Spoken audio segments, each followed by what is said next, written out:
Broads Media.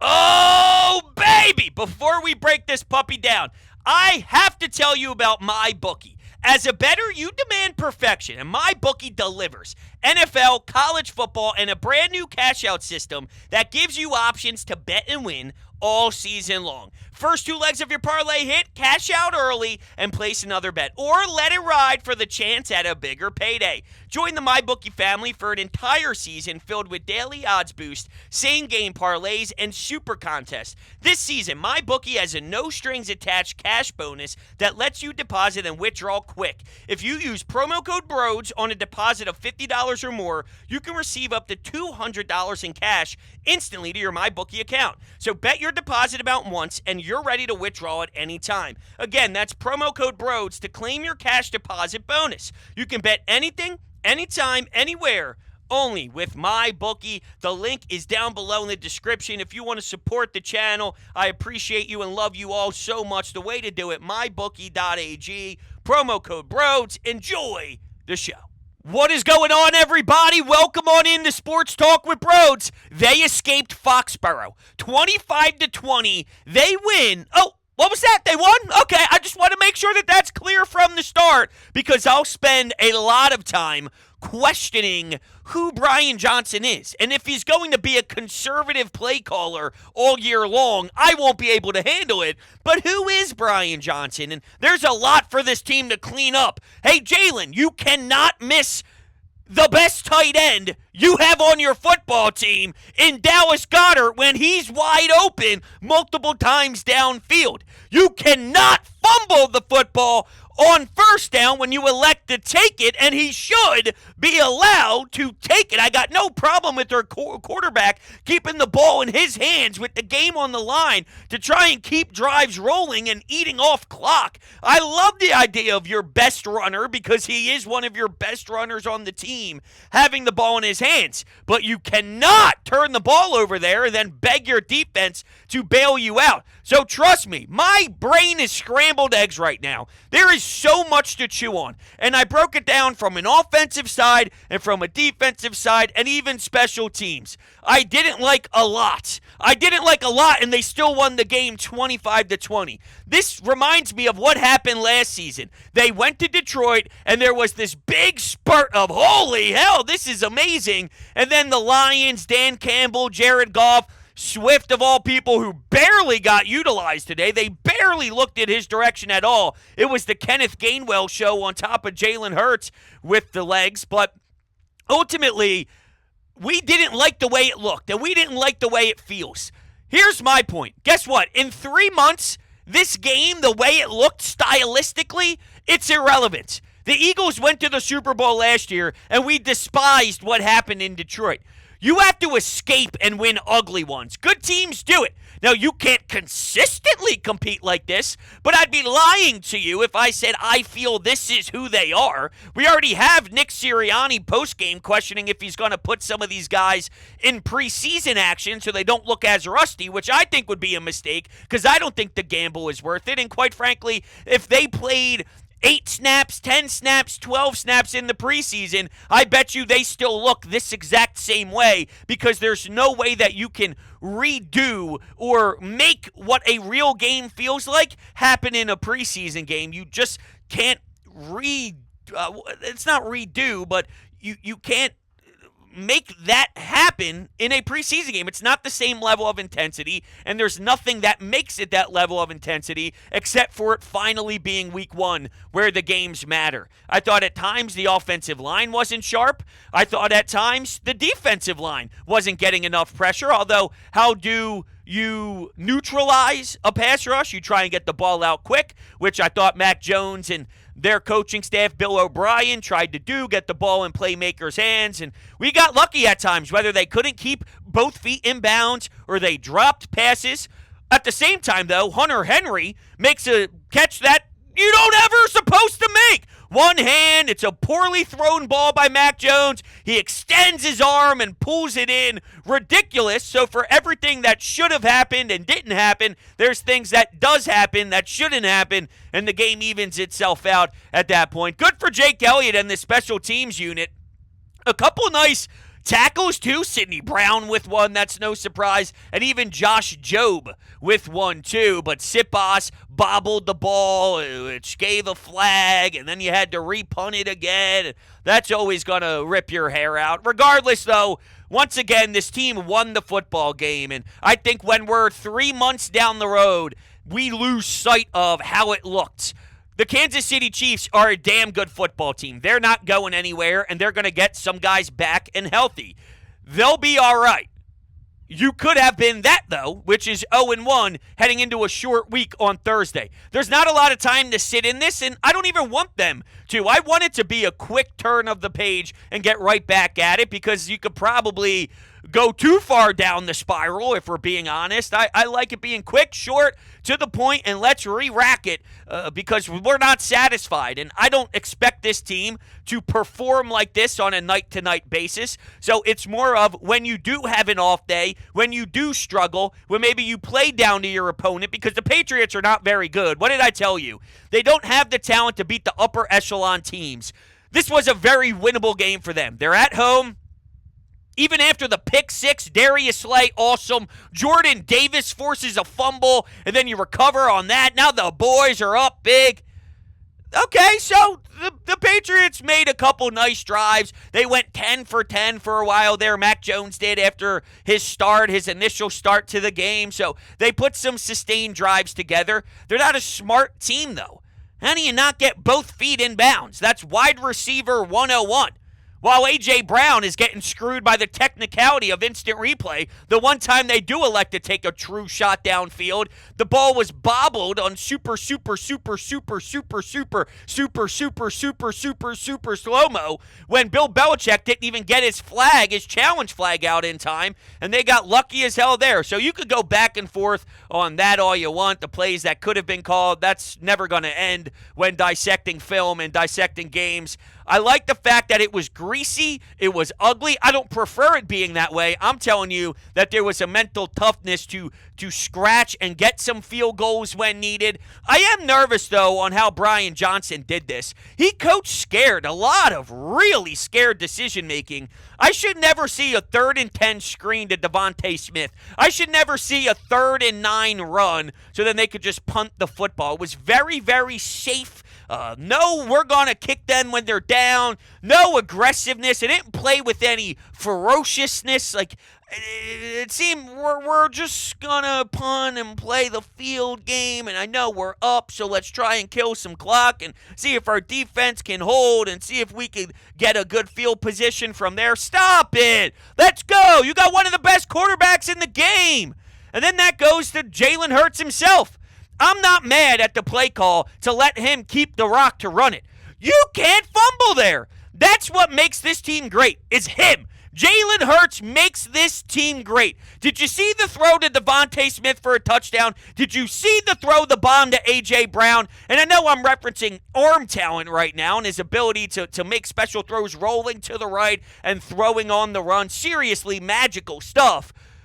At the same time, he does that with his feet. It's not just his ability to throw and scan the field normally, traditionally that is, not so much tonight, but it's his ability to not turn the ball over, not put his team in harm's way, and I'm not blaming the coach for asking him to be that dude. He is that dude. I want him to be that dude. Him being that dude wins you 90% of the time, so I want it. He just needs to be sharper. That's more on the player. That's more on the team and on the execution more than it is the logic behind the play design.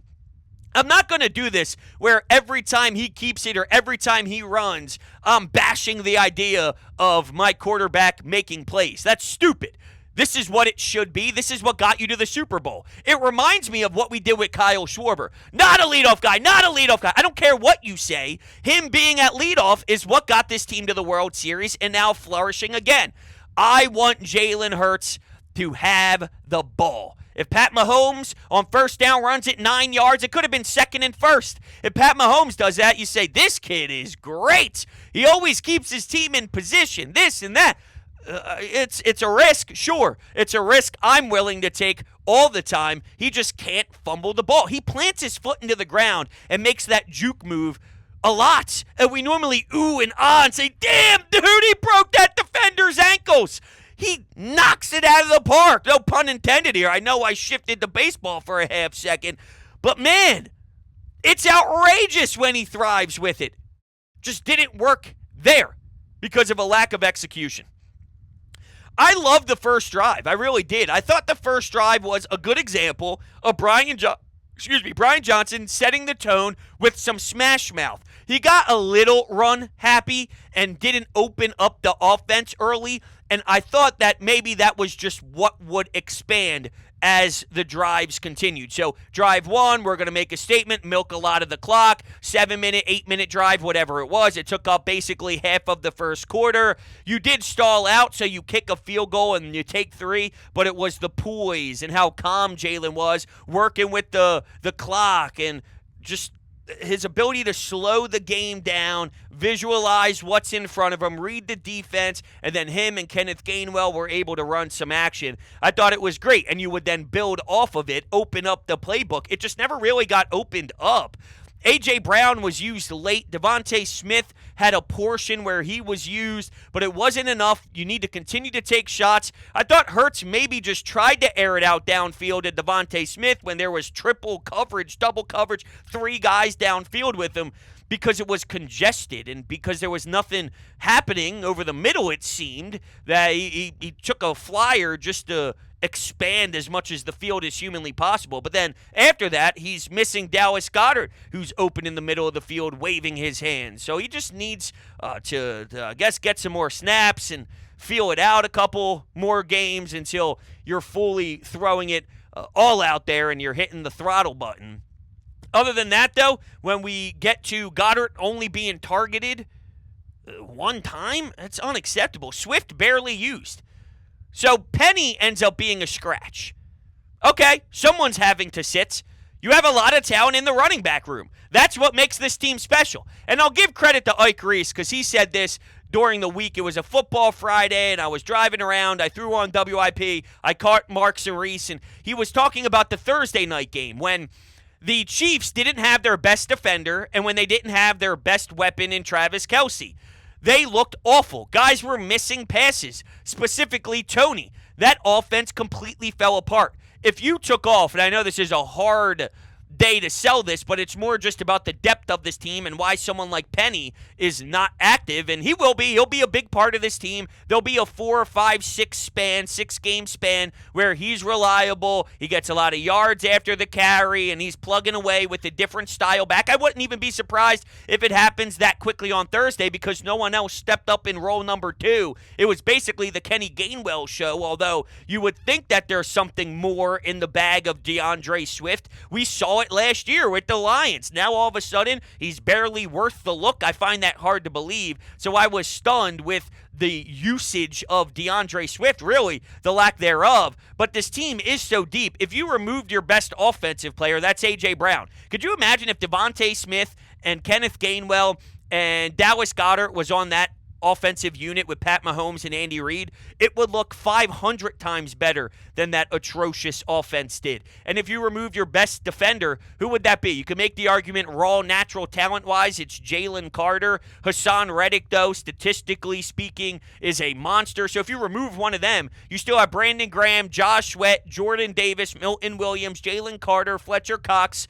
It shows you on paper, and it is a big difference on what is written down and then what is actually happening snap by snap. But on paper, this team has so much depth that over time, once they start feeling out their rhythm, and you have 2 new coordinators that were not involved last season, it's a totally different spot for Brian Johnson. I just think that you played a Bush League soft tone. If you swing and miss and you go all out, that's fine. I could live with it. But I don't like calling plays where you're afraid.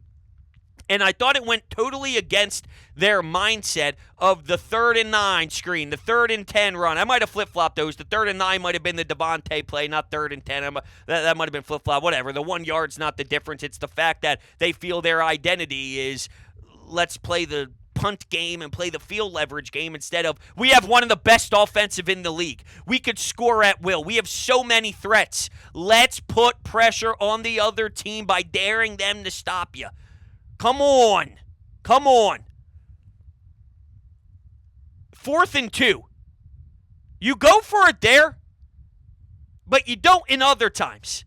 I thought that was the time, and I said it live. This was not just stated afterwards. You have to take my word for it. I watched at my buddy's place. It was 4 or 5 of us. Got some nice hoagies. I was ripping through them. Buffalo chicken dip. It was a great time. And I said, I don't know about this. I find it ironic. The one time that they're being aggressive, I think it's the time to nod. And you dare Mac Jones to beat you because he's not very good. And they squeaked away with it. But I like the idea of asking Mac Jones to go all the way downfield and murder you, because it really won't. Luckily, this team finally started to show up with some of their interior guys, Fletcher Cox, Jordan Davis. I think they sent Ellis there, which was nice, and forced Mac Jones to step up into the pocket, and then they were able to do their job from there. So they stepped up defensively, and of course the pick six. And Jordan Davis made some impact plays, massive for his growth, and the punch out, the fumble. The way that first quarter went, and the first few points there where you put 16 on the board, magical, man. That was exactly where they left off last season. It just died out from there, and they need to figure out how to keep this sustained success rolling. Every team will have great drives when you can script them. The question becomes, and I remember specifically bringing this up after the first drive for New England. They got a couple first downs. The chain started to move. That's fine. It's easy to script plays. What happens when Sean Desai and this defense figure something out? What happens when maybe they can force Mac Jones to keep the ball in his hands a little bit longer, which then can get some of the pressure home instead of getting it out quick and finding someone in the flat or giving it to Zeke and letting him run? Can we get home? They eventually did. Thank you. And that will continue for sure. So that's really basically where I'm at. I don't hate the Hurts decision on the fumble play. I just hate the fumble. Special teams, Jake Elliott is no joke. Special teams, Jake Elliott is a dog. 50-plus yarders. Okay, so the extra point was a woof. Other than that, man, when you needed to, you tacked on three. You kept the separation. Just a little uncomfortable for the Patriots. No Tom Brady ceremony was going to change this. Even though they score, they get the ball back at half. You could feel the energy shift completely wherever you were watching it. If you were watching it with family, with friends, at a bar. I was jumping, screaming, F-bombing, fist pumping when Darius Slay ran that ball into the end zone. And even when Jordan Davis popped it free. The jerseys are jumping on it. Birds jerseys all over the place. You could see them pointing towards the end zone. Our ball, baby. Our ball. Damn. They look on fire, especially when those 1 o'clock games were a mess. That also, though, tells the story of why you need to appreciate the win for what it is. If they play this way the next 4 weeks and it's exactly this ugly style, then by all means, we'll have a field day. And we still deserve that field day today, even with the Thursday night game at home in South Philly. It's a different beast, all right? I think because they're coming home, because we get a chance to have them in our barn, South Philly on a Thursday night, I'm getting goosebumps thinking of the atmosphere and thinking of the broadcast and the open and what it's like on kickoff or when a big special teams play happens or maybe there's a big tackle by Sidney Brown. Oh, man, it'll feel like the whole entire place is rocking and moving. The stadium would sway left and right. Is that an earthquake? No, the Eagles play tonight. That's right. Sorry, I must have forgotten. Shame on me. Quick turnaround. But if this team plays like this all the time, then they're not who we think they are. If you think this is who they are, though, then absolutely, you can feel more nervous. I need to see this for a long period of time before I jump to conclusions. Jalen Hurts is too good. A.J. Brown is too good. Dallas Goedert's too good. Maybe Swift isn't as good as we projected, but keep in mind what they were willing to give up to bring him to town. I find it hard to believe that this is all DeAndre Swift can provide and that Kenneth Gainwell is by far and away the best back. I think he looked sharp. I think he had some tough runs, and he's by far better than what he has been. But at the end of the day, I still look at Kenneth Gainwell as a nice complementary back, not a number one force. And I know they have 3 and they rotate them. They really have 4, and there's no true number one back here. But can Swift be that, or at least hold that position more than a Kenneth Gainwell? In theory, I do believe it. I guess we'll just see each game. Maybe they throw a different wave your way. They always keep you on your toes by giving you someone else to look at. It's never one and the same. So on Thursday night, when the other team's game planning, well, this is what they did with Swift. This is what they did with Gainwell. Can't really use Swift. There wasn't that much tape to look at. So now here's Penny. Now here's Scott. Now here's more of Swift. And Kenneth Gainwell is taking more of a back seat. And as long as you win the game. You heard a lot of the guys in the room today when the microphones were in front of their face, Dallas Goedert specifically. I know what my night was. My goal is to win the football game. We won the football game. This week it wasn't my week. Maybe next week it is. Maybe week 3 it is. Week 4 it is. We won the football game. And that's true. It's not easy to win when you're that out of sync. It's not easy to win with new coordinators and one who's afraid to ask his quarterback to do things and afraid to air out the football. You need to way more. Shane Steichen, man, it was very impressive to see his decision-making and the flow of the plays, and they just vibed off one another, and it was bang, bang, bang, bang. It looked good. It looked smooth. There was an identity behind it. This was super choppy. Didn't feel right when they were aggressive. Definitely felt awful when they were selective on third downs. Weird by Brian Johnson. And right before half, this might be the most egregious of them all. A couple timeouts left, a decent amount of time on the clock. You're punting, essentially. Not actually, but you're punting going into half, and you're putting your hands up. We'll take this, and we'll regroup. Dude, what if you can go get a field goal? You can't trust your offense to do that. You got one of the best kickers and the most reliable kickers, who was A+. Come on, man. That's gross. That's ugly football. That's scary to me. It is. I would never in a billion years think that this would be my tone heading into that game at all. At all. Or, I'm sorry, at the end of that game, I wouldn't expect this would be. At the end of the game, if you told me heading into the game that I'd be saying this about Brian Johnson afterwards, I'd say, you've lost your marbles. I guess I've lost my marbles because here we are.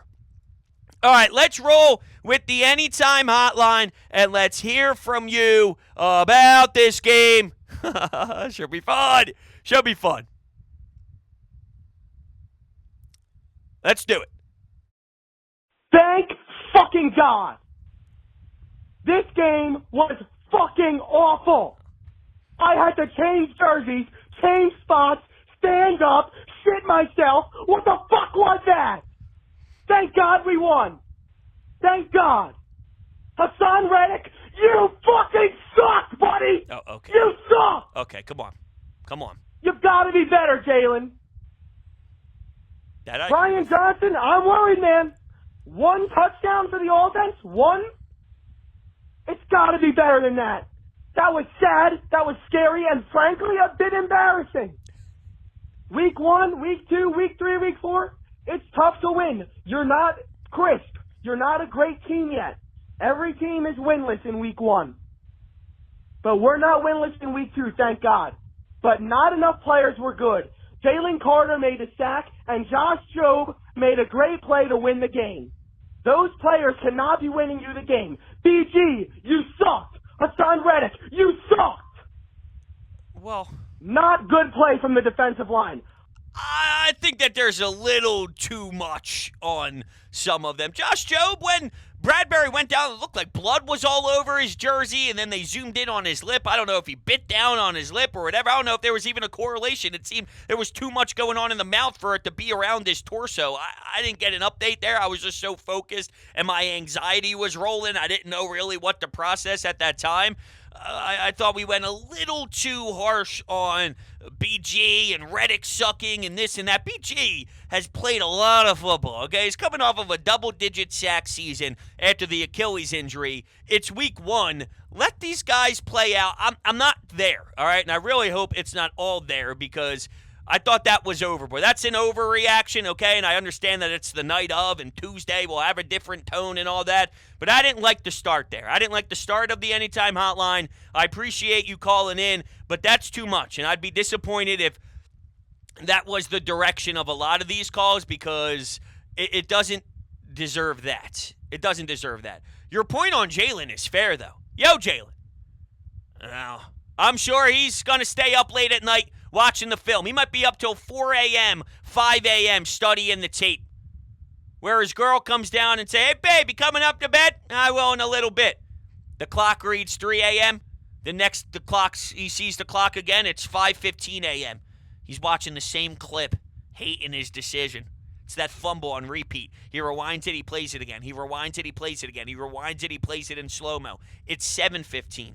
He's having oatmeal. He didn't go to sleep yet. Now, this is probably very unhealthy, and I hope he doesn't do that at all. My point is, though, he's thinking. He's thinking about everything that he could have done differently. He's thinking about what he could do to improve himself for next game on Thursday. And with that, knowing that, I'm comfortable because this dude is capable of turning the switch and being a dog. It's just going to take a couple games here to get that flow out of him and to take some hits and to read the field and to get an understanding again of what it's like to be under center. That's what September is nowadays. It's a preseason to a degree.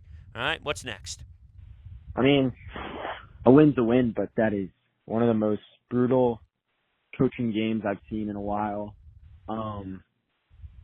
The offensive game plan was just like, what's even happening? All first half, just dinking and dunking. We're not even looking down the field. Not even looking. Like, Goddard didn't even have I don't even know if he had a target today. Pretty much just looking at A.J. Brown. Didn't look like our offense from last year. Anything like it. And the defense, if I'm being totally honest, the run defense was the only thing that looked good. Darius Slay and Bradbury kind of looked a bit old. Zach Cunningham stinks. He stinks. We have a linebacker problem, and I think it's going to catch up to us.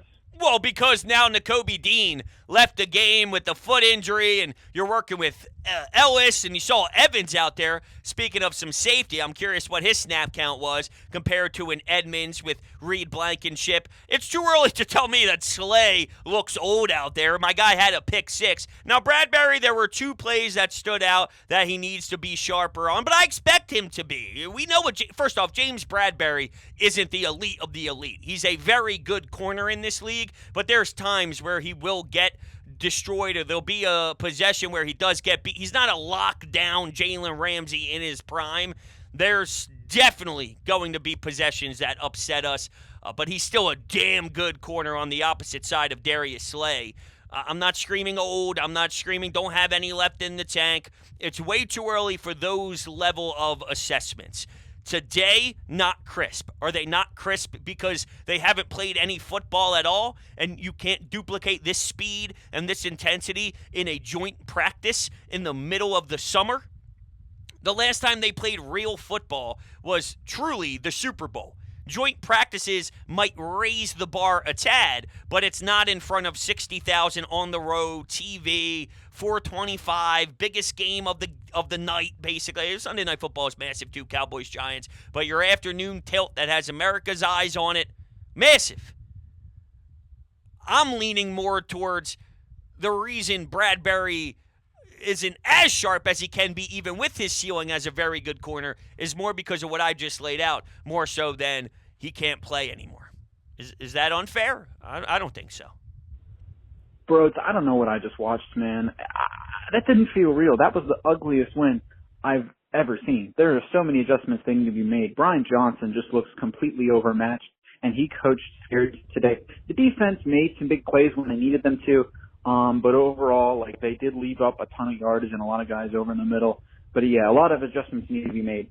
They do need to be made. And I think the consensus here is, hey, Brian Johnson, look yourself in the mirror, because that's unacceptable. That won't fly for us.